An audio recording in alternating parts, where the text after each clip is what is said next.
All right, good morning, everybody. Welcome to Kabbalah and Coffee. You guys ready? Good stuff today coming up. We'll see how far we get. But we are on page 18, 19.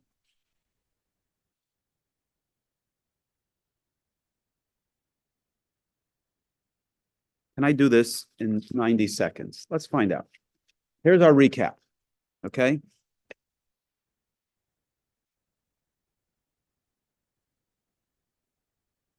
The mitzvos, the commandments. No, take a step back. Creation is for the purpose of us drawing down godliness into the physical world. That's point one. How do we do that? We do that through the 613 commandments. That's point two. The 613 commandments represent the 248 divine organs of the king, the 365 veins and sinews. Negative commandments represent that dimension of the divine king. Parentheses, the divine king is not physical. It's not even, doesn't even have spiritual form. It's just terminology that we use in order for us to comprehend and relate to this process of divine channel being manifest downward. So that when we do a mitzvah, we bring down that dimension of godliness into the world. Point number 4. The majority of the commandments take place in the land of Israel, are associated with the land of Israel. Sacrifices, agriculture, so on. And therefore, Israel is a holy place. Because if the whole purpose is to bring godliness into the world, and we are dependent on that divine energy in order to sustain ourselves and the world around us, the majority of that journey takes place through Israel, and that's why Israel is a holy place.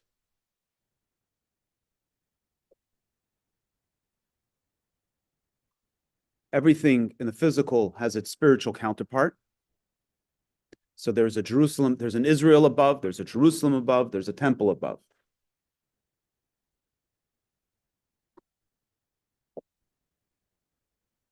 The spies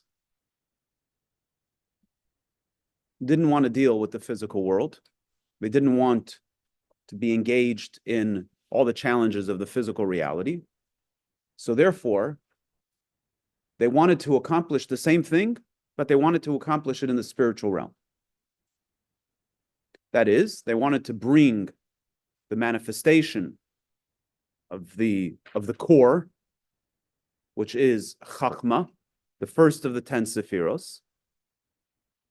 They wanted to draw that down into the land of Israel above. The land of Israel above is Malchus, right? Malchus being the lowest of the 10 Sephiros, the 4 worlds, Atzilus, Bria, Yetzirah, Asiya. They wanted to do it in the highest world, to bring the divine revelation that we understand goes from the top all the way down into this physical reality. They wanted to do it just in the spiritual world. And the reason why it's called Eretz Yisrael, the land of Israel in their context, is because Shemayim, heaven, represents that which is higher. Eretz represents that which is lower. As we use the analogy that the earth is God's footstool. Shemayim Kisi, the heaven is God's throne. The earth is God's footstool. That represents the idea of heaven being higher, earth being lower. And they wanted to accomplish that in the first of the 4 worlds, but totally in the spiritual realm.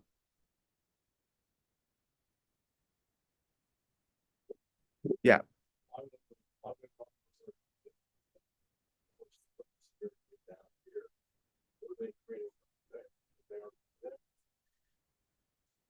So it's there like we are here. In other words, the physical reality is here right now, even if you're not doing a mitzvah.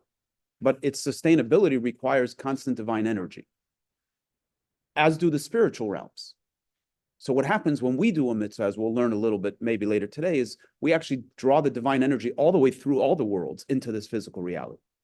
they didn't want to be involved down here. In other words, in their perception, if the objective is bringing divine energy is drawing down divine energy, it's adequate to do it in the spiritual realm.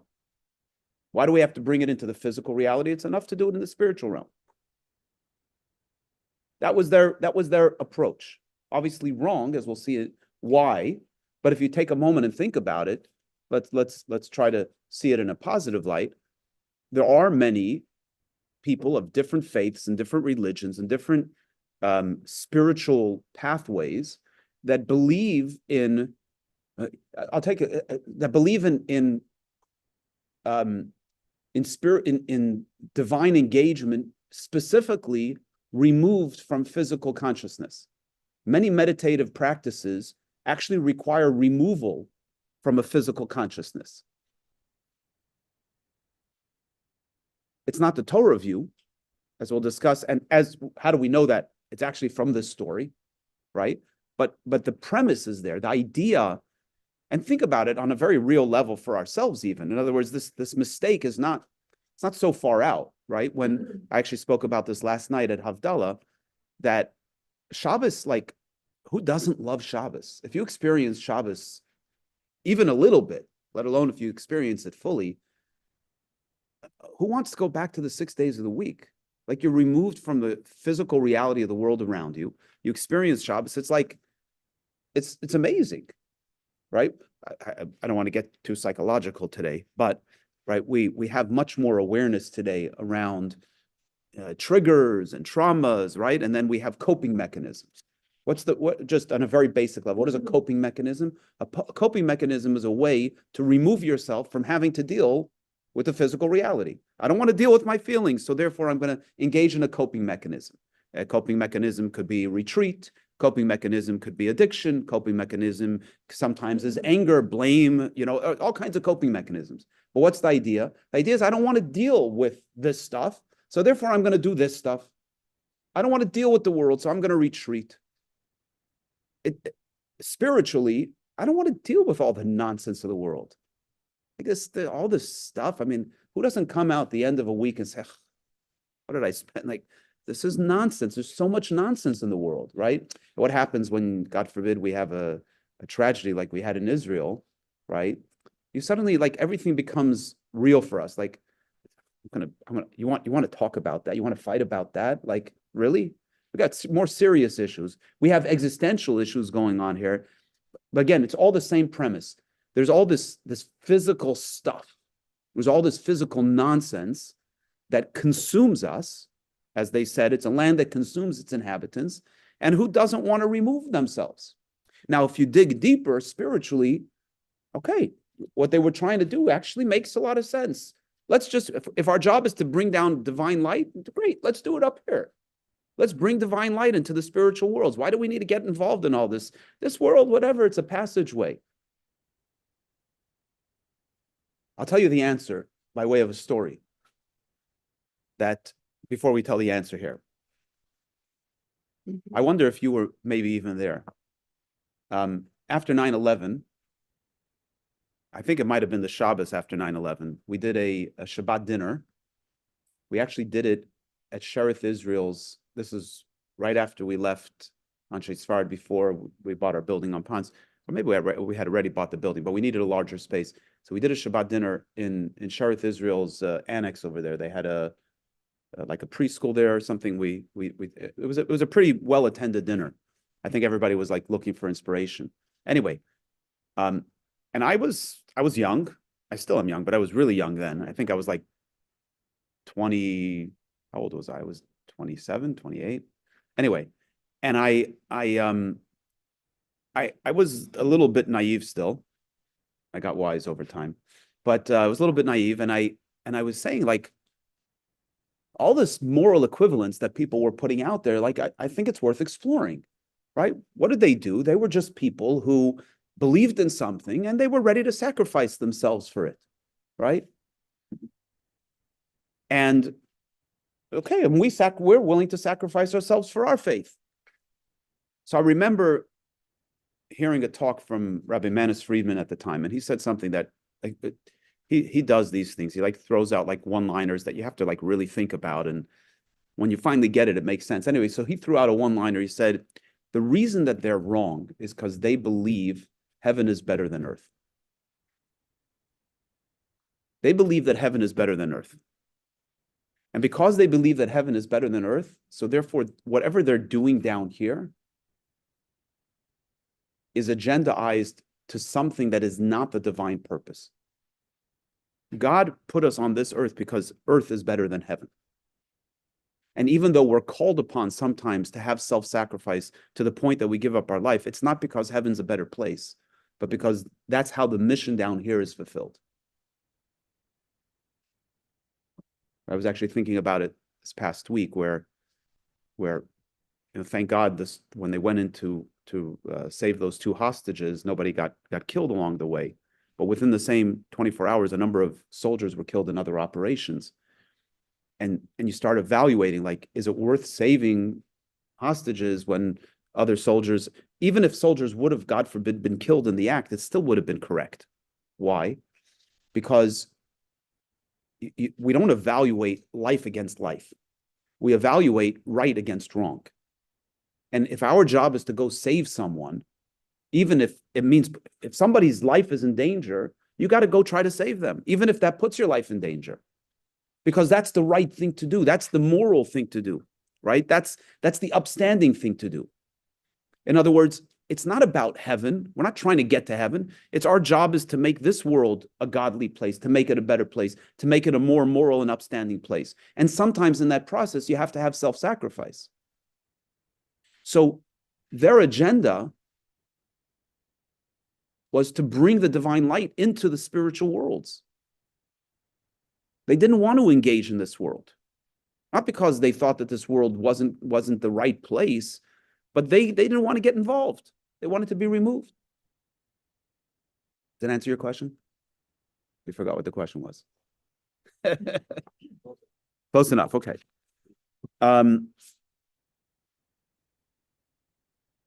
Now they wanted to bring it down into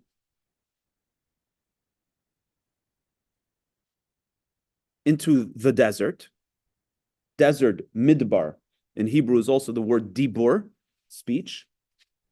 And speech is the level of malchus, the lowest of the 10 spheres, the level of malchus where they wanted to bring the divine light into is called speech. As we discussed, that the three intellectual, we have 10 spheres, 3 intellectual, six primary emotions, and then malchus, the lowest of the spheres, is where that journey becomes manifest, ultimately in speech and action. But in this context, it's about speech. Midbar, desert is speech. That's where the process becomes revealed.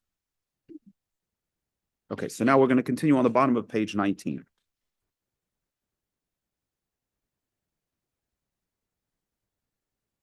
The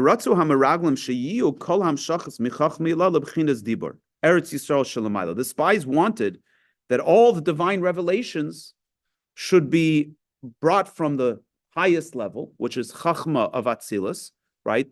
Chachma of the highest of the 4 worlds. Don't bother yourself too much if you don't understand the spiritual roadmap specifically. It's not so critical. The main point here is that their intention was to duplicate the process that God was instructing them to do in Israel, in the physical Israel. They wanted to duplicate that process in heaven. They didn't want to bring it down into the reality. And what's that process? That process is bringing divine revelation from a high place to a low place. The high place here being a very high place, and the low place being a low place within the lowest within the highest of the spiritual world. That was their intention. They wanted to bring the manifestation of Chachma into the dimension of speech, which is, quote unquote, the land of Israel, which is above.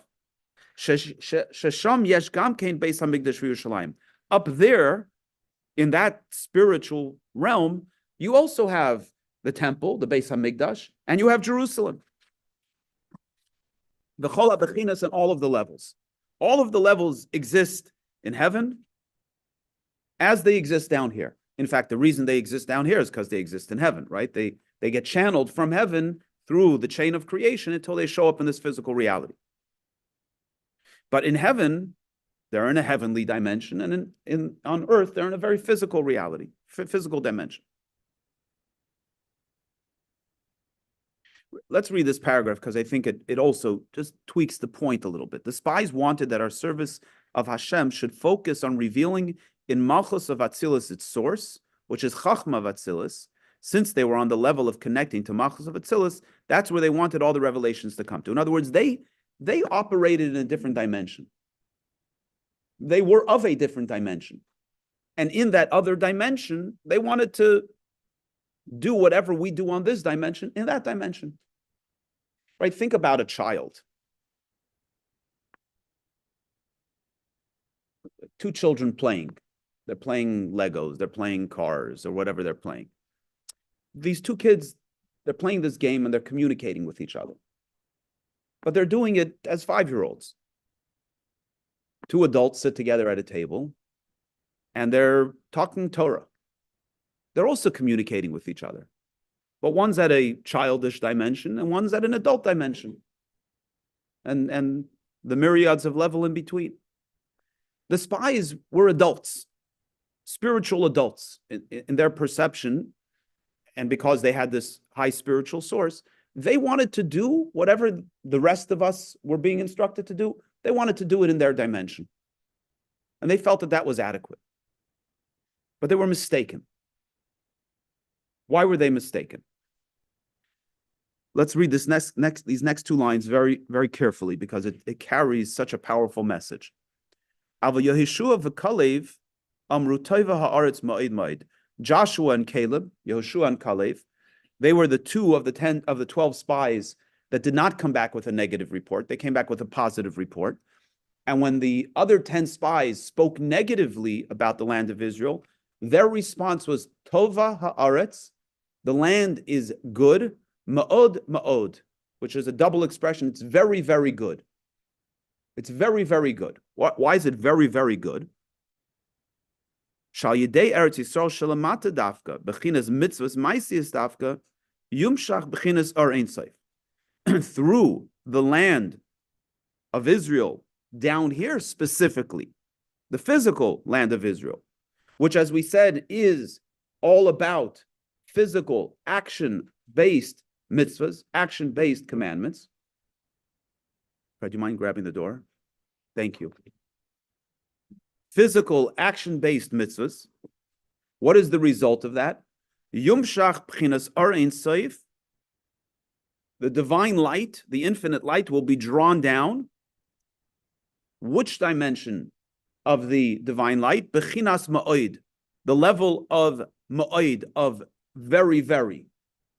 Right? The level of very is going to be drawn down here. What does it mean, very? Very is beligvul. It's an infinite manifestation of the divine light. And very, very is b'chinas almen stimen v'almen tizgayin, into the hidden worlds and the revealed worlds. V'zeh ma'od ma'od, beis pamim ma'od. That's why they said the word ma'od exceedingly twice, very, very good, that it's going to be drawn down into the spiritual worlds and into the physical world. Let me read a few more lines and I'll kind of unpack this. Ki be'emes ikar kavanasi yizbarach sheyir dira b'tachtainim. Because in truth, what is God's main intent? God's main intent, God's primary intent, is to have a dwelling place here in the lowest world specifically. Like our sages say, God desired to have a dwelling place in this world below, in this physical world below, and that should be revealed in the eyes of all flesh. In other words, physically, we should see God's home down here. And that is achieved specifically when you have the advantage of light when it comes through darkness. So let's unpack what's going on here. I'll start from the end and work back to the beginning. And I'll tell you a story first, which we heard yesterday. I'm going to tell it the way I heard it, different than we heard it yesterday. There's a rabbi from Australia of blessed memory, Rabbi Chaim Gutnick, who came to the United States, and he was going to visit Cleveland. He had a family celebration, a family simcha in Cleveland. And before he went, he had an audience with the Rebbe. And the Rebbe told him, there's a particular rabbi in Cleveland that is outspoken against me and my efforts. Did I tell this story recently here? It's about 6-7 months. Okay, so let's see if I'm consistent. Thank you. I thought I might have shared it at Kabbalah and Coffee. So the Rebbe said to him, go meet with this rabbi and find out what his issue is. So he goes and he meets with this rabbi, and the rabbi says, I have two issues. One is that whenever the Rebbe introduces these new mitzvah campaigns, he doesn't consult with us other rabbis, rabbis like myself. He just goes and introduces new mitzvah campaigns. He says that's number one. Number two, the passage on top of page 21, which he quotes from the Medrash, that the Holy One, blessed be He, desired to have a dwelling place in the lowest level, right, in this world below. This was the Rebbe's calling, his mantra that he shared from his first public talk. His whole first discourse is based on that passage from the Medrash, that God wanted to have a dwelling place in this world below, and therefore everything stems from there. Everything that we're doing is all about achieving this objective. So it's a Medrash, right? Medrash Tanchuma Nasai, chapter 16. Now, many people can quote chapter and verse Bible, right? We can, most of us can probably rattle off 30, 40, 50 commandments, right? Maybe we could even dip into some of the commandments that are no longer practiced today. But most Jews cannot quote chapter and verse where this Medrash comes from. So this rabbi said the Rebbe took an obscure Medrash and made it into a whole path of Judaism. His whole Judaism is defined by this one obscure Medrash. So I don't understand it. Like, you want to know why I have a bone with the Rebbe? Because he doesn't consult with me, and because he took a random Medrash and defined his whole Judaism by it. So the Rebbe smiled, and the Rebbe said he answered his first question with his second question. Somebody who doesn't see that the whole purpose of Judaism is to make a dwelling place for God in this world below, I can't consult with him about mitzvah campaigns. We don't speak the same language. So what is this all about? What does this mean? The rest of that conversation that the rabbi yesterday shared with us was about the Beatles, which was a cute story. But I want to verify the story that it actually happened, because before I start repeating it. But anyway, what is this Medrash? What is the meaning of this Medrash? Let's unpack the Medrash. When you come home, look, you came out today. Everybody, it's cold outside. You put on a sweater, you put on a jacket. If you're a little more of a chilly type, you put on a heavier coat. You have to contend with the world around you, right? You can't walk out in a bathing suit. I mean, you could, but you'd probably get arrested. People will definitely look at you funny. Now, so you have to put on clothing in order to function in the world. If you're going for a job interview, and you show up in your Sunday clothing, you're probably, and it's a professional position, a lawyer, an accountant. Also, they're not going to look at you too seriously, right? If you're going to work in dangerous chemicals, you need to have a hazmat suit. If you're dealing with airborne chemicals, you need to have a mask, right? That's the way it works. If you want to be part of the world, you got to put on clothing. But when you come home to your own house, okay, assuming you live with other people, maybe this doesn't work. But if you live alone at home, you come home and you do whatever you want. You take off your clothes. You listen to whatever music you want. You can say whatever you want. You can behave any way you'd like. It doesn't affect anybody. You just don't make too much noise to disturb the neighbors. But other than that, you can do whatever you want. You're at home. You're yourself, right? In a good relationship, when you have a healthy relationship, you're comfortable to be vulnerable. You're comfortable to be yourself. Why? Because you're at home. When you're at home, you don't have to put on any facades. You don't have to put on any airs. Just be. You can just be yourself. God created the world and he put on a lot of clothing. The world that God created is covered with clothing because we don't see God. If we look deeply and we look with our brain, and sometimes we can look with our heart, we can say, I see the beauty of that piece of nature. It has a creator. Somebody brought this into being. Somebody brought this into being. How does that?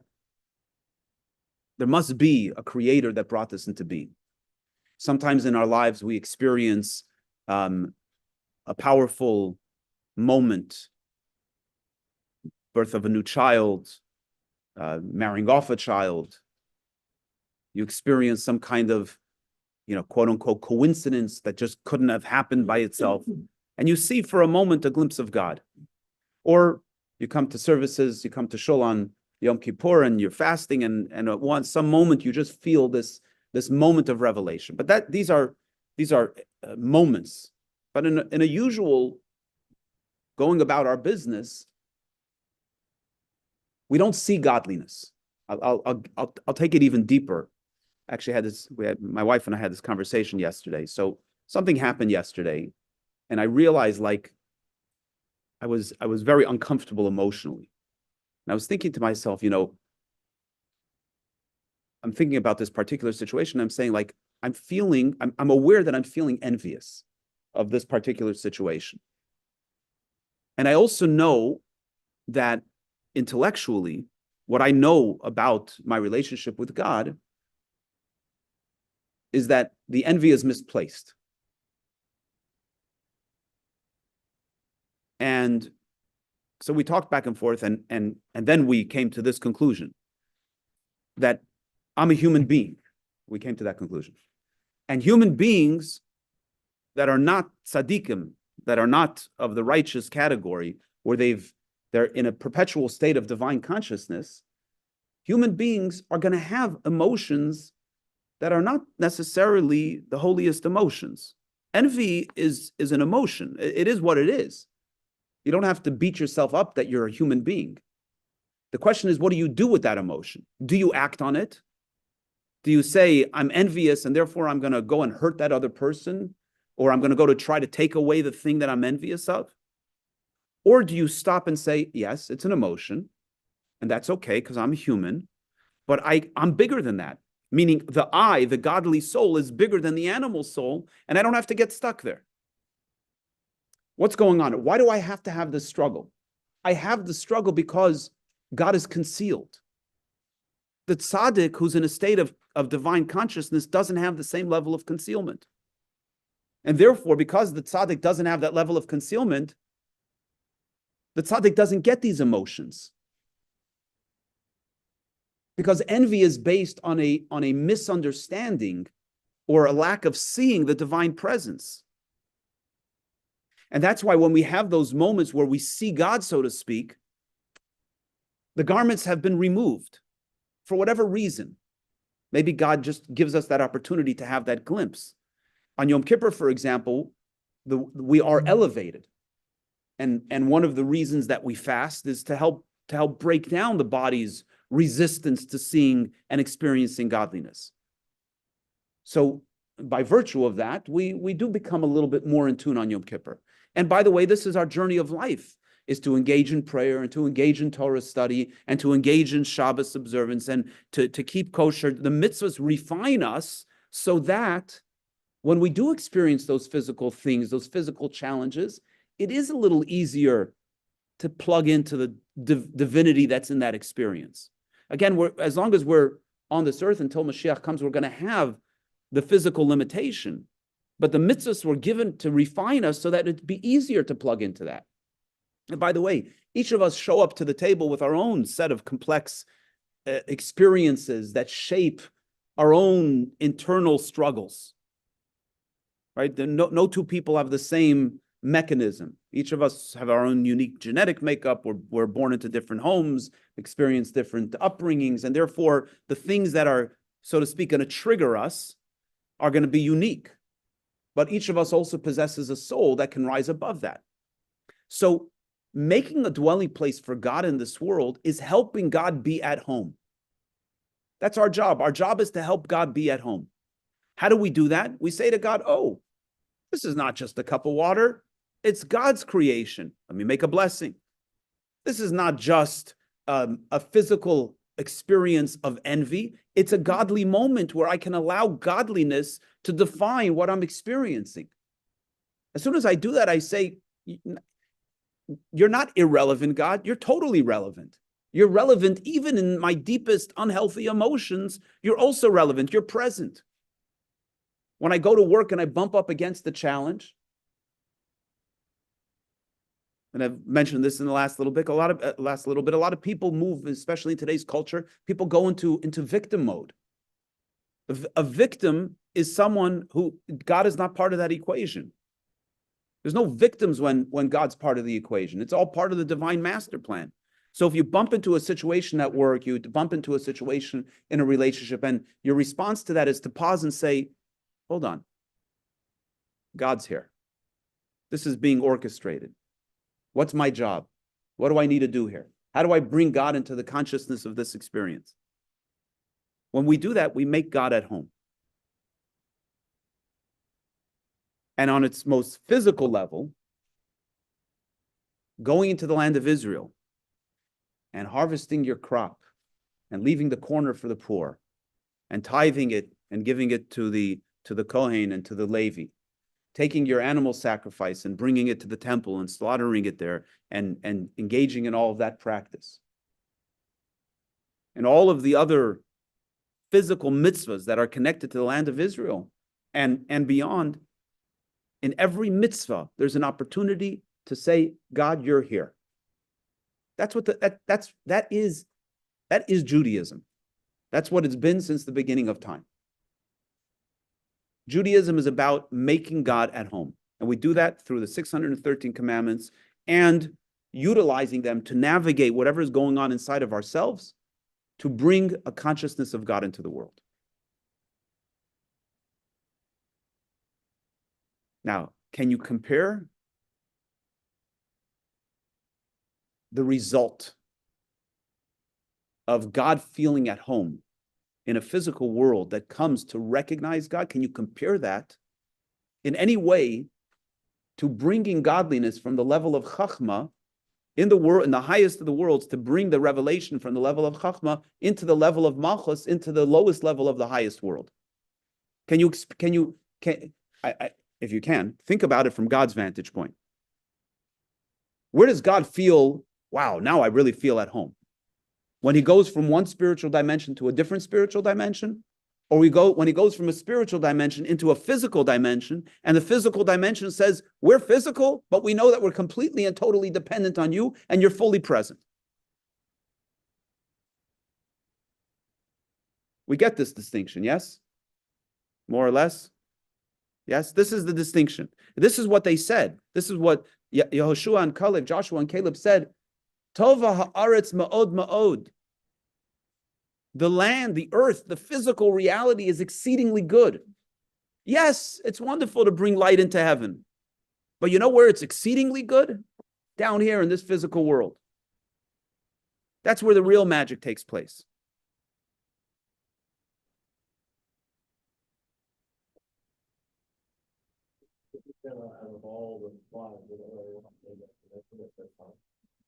Yeah. Interesting reasons why. We know that, without taking away from them, but each of them had Joshua was blessed by Moshe before they went in. His name was Hosea before. Moshe added a letter to his name. He added God's name into his name. It says that Caleb when they arrived in Israel, he went to Hebron. He went to Hebron to pray at the grave sites of our forefathers and mothers. But he drew strength from there. He knew that they were going to be challenged. It's very tempting. By the way, the spies, their world perspective is very tempting, as we articulated before. It's easy when you kind of lay out a case. Good lawyers don't get caught up in the emotions, but we're humans. Lawyers are also humans. Some would argue, whatever. But we get caught up in the feeling, right? So I'm going to make a case. I did make a case before for the spies, right? For living in a spiritual cocoon, the excitement of being disconnected from the physical reality. It's very tempting. It's very good. I mean, like I said, Shabbos is awesome. I mean, if you can take this picture, okay? It's Shabbos morning. I mean, I don't know if you can get this, but I'll try to convey this. My wife's grandfather was a big chassid, a great chassid. His name was Rabbi Avram Mayar. And he used to daven for hours and hours. And so on a Shabbos, late morning, early afternoon, when most of the crowd is already done and gone home, you could see him standing in 770 in the Rebbe's shul, standing there and just davening and davening and davening, singing songs, singing nigunim and saying the words and stopping to think and to pray. Man was in heaven. He was on earth, but he was in heaven. I mean, it's Shabbos. There's no distractions. There's nothing to do, right? I mean, if we do it right, even if we do it a little bit right, come to shul on Shabbos after a Friday night wonderful Shabbos meal with family. You come to shul Shabbos morning. You have your coffee and your cake.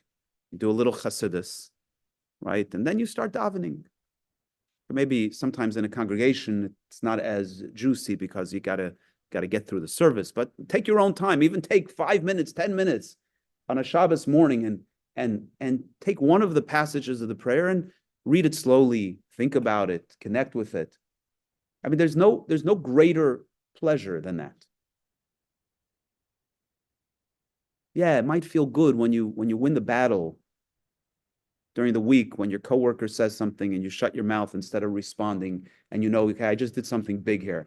It doesn't feel so good. I mean, you feel like, okay, we have a little video of my nephew who's learning to ride a two-wheeler, and he finally gets it, and he says, I could do hard things, right? Yeah, it feels good to be able to do hard things, but bliss to stand and pray for 10 minutes, 20 minutes, an hour, and just be in that moment, disconnected from the world around them. I mean, that's delicious. It's like heaven. And that's what the spies wanted. And we understand it. They were just wrong, because that's not this is not a personal journey of satisfaction or self-fulfillment. We're here to accomplish a mission. And that mission is ultimately accomplished when we face darkness, when we encounter darkness, and we push through it, and we say the darkness is not real, godliness is real. That's when we accomplish our mission for which the world was created. And the spies got that. Yehoshua and Caleb got that. Joshua and Caleb got that. They understood that. And they said, yes, the land consumes its inhabitants, but the land is exceedingly good. The same land that consumes its inhabitants is exceedingly good, meaning that it brings down the divine light not only into the heavenly experience, but also into the earthly experience. And that's where our purpose is fulfilled.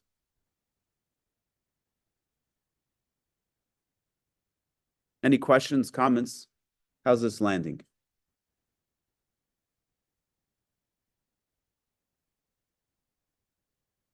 They were instructed by God to do this, just not in a way interpreted as small, right? Because in a way, it's almost like they're dissing God. They're not really, that's pretty, they're not holy, and somebody tell them, you need to do this, make it a little bit shit. They don't want to do this. That takes a lot of work, right? Yep. So, no. So first of all, let's contextualize. They weren't commanded by God. They were commanded by Moses, because actually these spies were not. Moshe asked Hashem if he should send spies, and Hashem said to him, Shelach lecha, you send as you see fit. I'm not telling you what to do. But they didn't follow Moshe. In fact, your question is a core, just on a very technical level, on what we call a pshat, on a basic level of the text. You see, Moses instructed them to do something, and they came back with a report. And you say, well, all they did was come back with a report. They did exactly what they were instructed to do. Had they come back and done what they were instructed to do, they would have said, this is the story. The cities are fortified. This is how tall the people are. These are the physical circumstances that we encountered.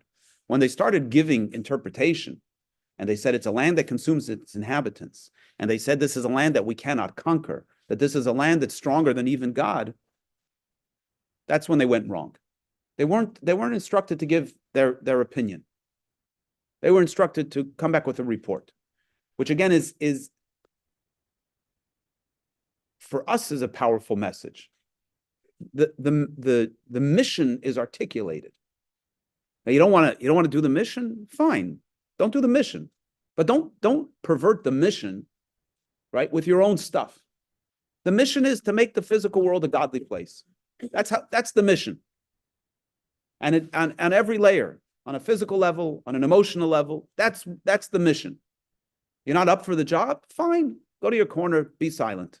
But don't reinterpret the mission. Right? That's what happens is we're uncomfortable with what it is, so we give a new interpretation to it. They were uncomfortable with it. So they said, we'll do the same thing. We're going to do it in heaven. But that's not what you were instructed to do. The mission is not in heaven. The mission is down here. If the mission was in heaven, we would still be in heaven. Put us down here because this is where the mission's at. It's interesting to me that in the current world of spider, real spider, he would never attempt to even decide to give the information to go directly to the requesting party. We would never attempt to analyze the visual manipulation. Right. And that's, I'm reading a book right now about targeted Israeli assassinations over the years. And it's a very complex and controversial book, but what's really fascinating is this idea is like, we sit here, we have all kinds of opinions. We don't know what really goes on behind the scenes, right? How much training goes into any one of these spies, any one of these assassins, like how much training they go through. And it's not just like how to shoot a gun, it's like it's internal training. It's complex, right? So as we learn more Torah and as we do more mitzvahs and as I mentioned before, as we become more and more refined, we have the capacity to tap in on a very subtle level to, we can have that experience when we overcome a challenge, when we overcome a temptation, and we say, you know what, God's present here. This is God speaking. We can have a feeling for a moment of, yes, I brought godliness into the world. I brought godliness into this experience. It's a very powerful feeling. But don't let it get to your head. You haven't become a master of anything, right? This is our life's journey. And we're going to be doing, that's why one of the things that we're also plagued with today in our times is this notion of perfection. Everybody thinks that they're going to achieve perfection. There's no such thing. There's no such thing as perfection. Excellence. You fail, you succeed, you do it better next time, right? Why? Because that's our job.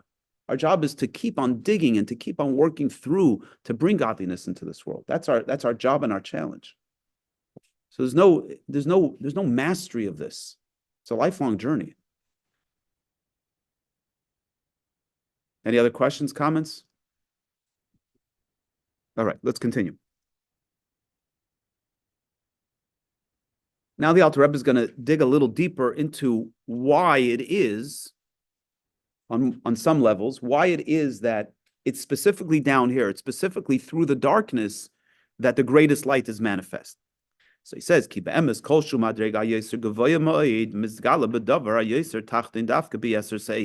really to your point that you just said, Anne, that when we look at the world, we see low. We are in the low space, right? So what we can see is low. We see physicality, we see negativity, we see the human condition. And we say, look at these people. We're people. We're such foolish, frail, we're just people with all of our mishagas, all of our craziness. Angels, souls in heaven, that's the real game. So you got it wrong. It's not how it works. The higher something originates, the lower it falls. Diamonds are found in the earth. They're not found on trees. The more difficult it is to access it, the more difficult it is to find it, the more valuable it is. If it's so valuable, why isn't it readily available? Precisely. Because it's so valuable, it's not readily available. If there's divine revelation, God's close by. You know that revelation is close by. When there's darkness, that's an indication that there's such a powerful light that the only way it can show up is if it's hidden. That's why a secret is a secret. Because it's so valuable, you can't just say it, can't just expose it. You got to keep it on the low down. It's powerful. So the higher something originates, the lower it falls, the lower it manifests. Ulamashal, by way of analogy, mi bar sechel gadol, a great intellectual, a great scholar, someone with great wisdom. Sheyefshel legalis chachmasei lahamakabel sichle b'dibur, ki im beremez b'maisa dafka yachol legalis b'yasser sa'es. Sometimes something is so profound that you can't actually articulate it in a straightforward manner. It could only be taught, could only be indicated through a hint. Like our sages say, "Dai l'chakima beremiza." For a wise person, it's sufficient to just use a hint. Sometimes people have we can use your Spidem example, right? Two spies, they have to interact with each other, but they contain serious information, so they have a passcode. They transmit the information with a passcode or a password. They don't give all the information because it's too potent. All you have is a password. Sometimes it's just a hint. A hint is enough to convey the depths of something, and in fact, the hint is the only way to convey it. Oid mashal, another analogy, the Alter Rebbe says, Michaisim shel even toiv bahir, from the seal of a precious stone. In other words, in the olden days, used to seal a letter or you seal a document with a signet ring. Now, let's say that signet ring is made out of a beautiful, precious stone. Here in the translation, he says diamond. I don't know. Even tov just means a precious, a good stone, but maybe it is diamond. I don't know. Whatever the case is. So a really pure stone, and it has letters engraved in it. You can't see the letters. It's shining too brightly. How do you see the letters? When you take that stone and you press it into wax, now you can see the letters. You can't see it when it's in its source. It's only when it becomes manifest in a physical piece of wax. That's when you truly see the letters. So in the same way, the concealment in the physical world contains within it the greatest revelation, the highest light. Even if we don't see it, even if we don't experience it, it's not because it's not there. It's because it's too intense for us to experience. The tzaddik who's refined is able to tap into it. We who are not at that level, we can't experience it. We couldn't contain it.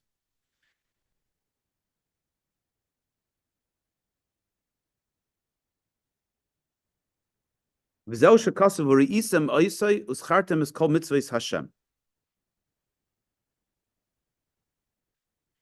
the meaning of the verse that we recite in the 3rd chapter of the Shema, and you will see it. Well, you will see the tzitzis, right? So we have a 4-cornered garment that has the tzitzis, 32 strings on the corners. Each corner has 8 strings. So 32 strings on the corners of our tzitzis, of our garments. So it says, and you will see the 32 strings, you'll see the tzitzis, uschartem es kol mitzvahs Hashem, and you will recall all of the commandments of Hashem. What does that mean? Shayidei ma'isa, shu bechinas testaklos belev chutin hagashmim, yava mizelu uschartem es kol mitzvahs Hashem, through a physical action of looking at the tzitzis, we come to remember the commandments of Hashem. Why? Levisha u bechinas ar makif. Vatzitzis shem lam bebeis chutim bechinas lam bebeis nesivis chachma shenim shachma yidei ar makif. The efshe sheyurmaz ki im b'maisa davke hepech machshavas hameragim.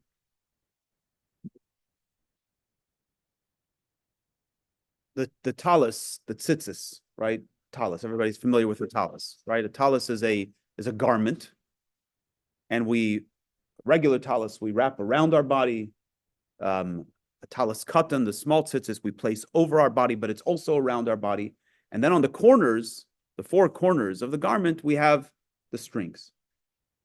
So in Kabbalah, in the teachings of Jewish mysticism, the idea of the wrapping of the talus represents what's called an or makif, an encompassing light. What's the difference between an encompassing light and an internal light? In order for light to go internally, it needs to contend with the recipient.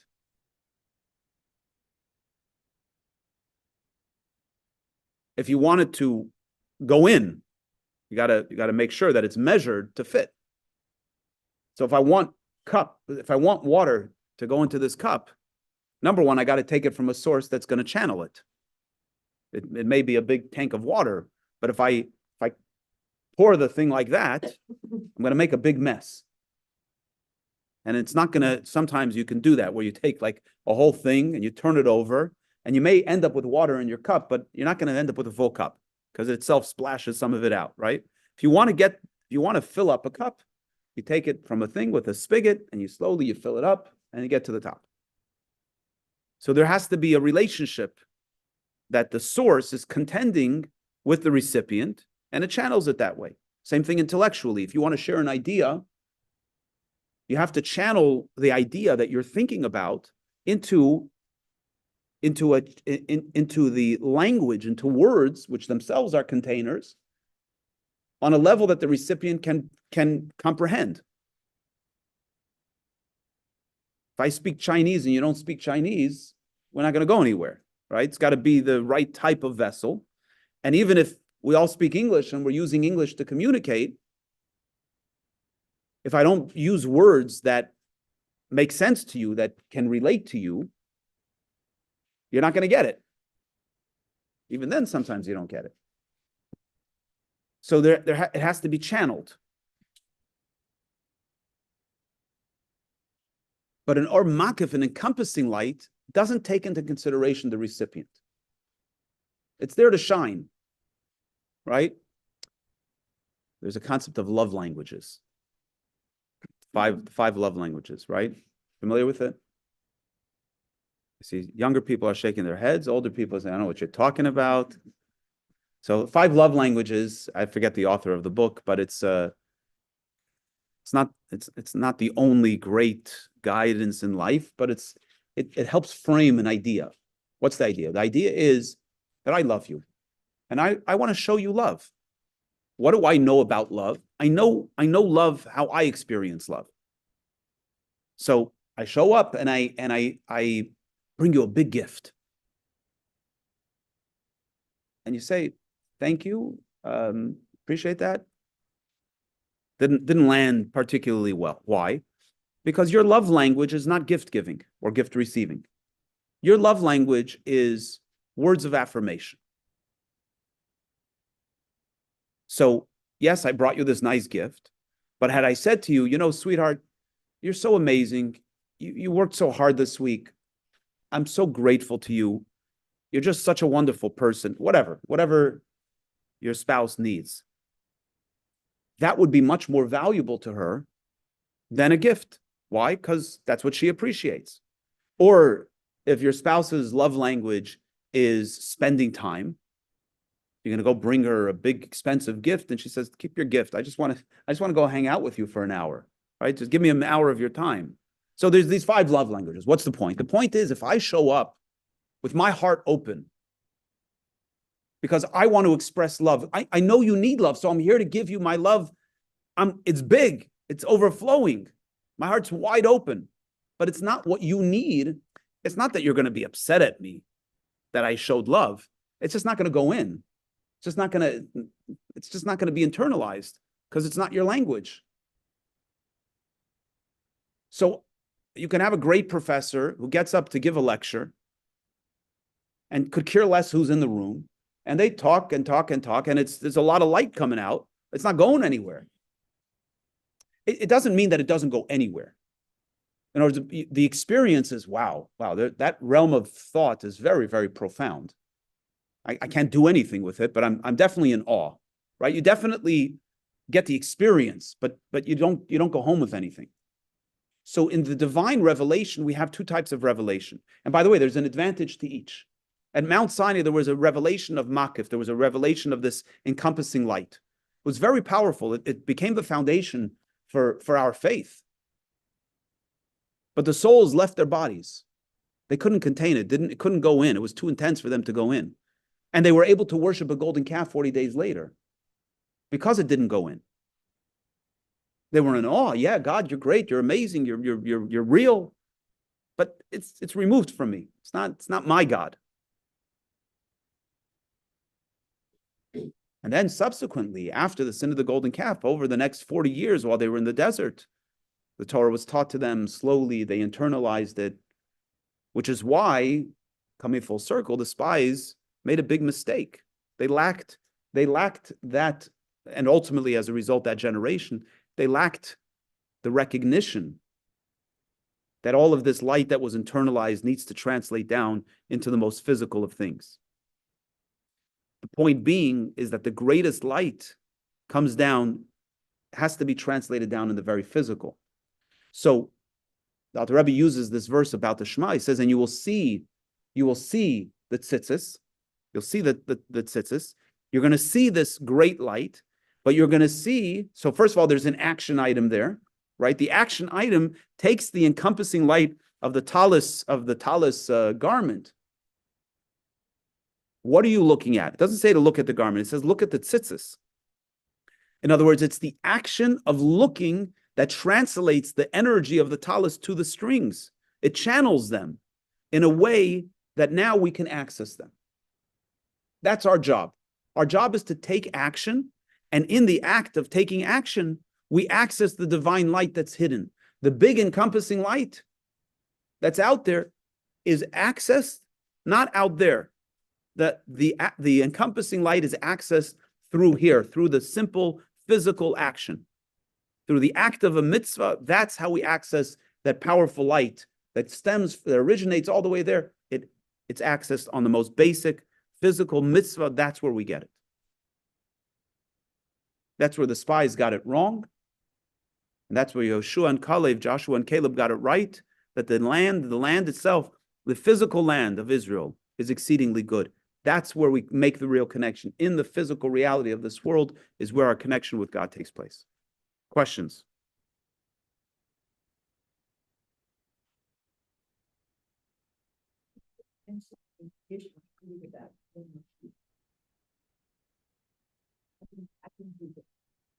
Yeah, I'm not, there's a lot of discourses on it. Nothing specifically jumping out at me. Other questions? Yes. Spies approach Rabbeinu, said you want to go spy out the land. Therefore, he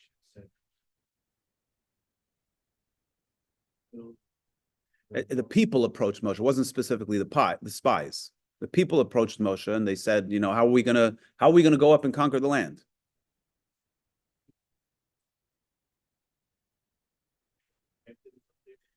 What difference do they have from the princes of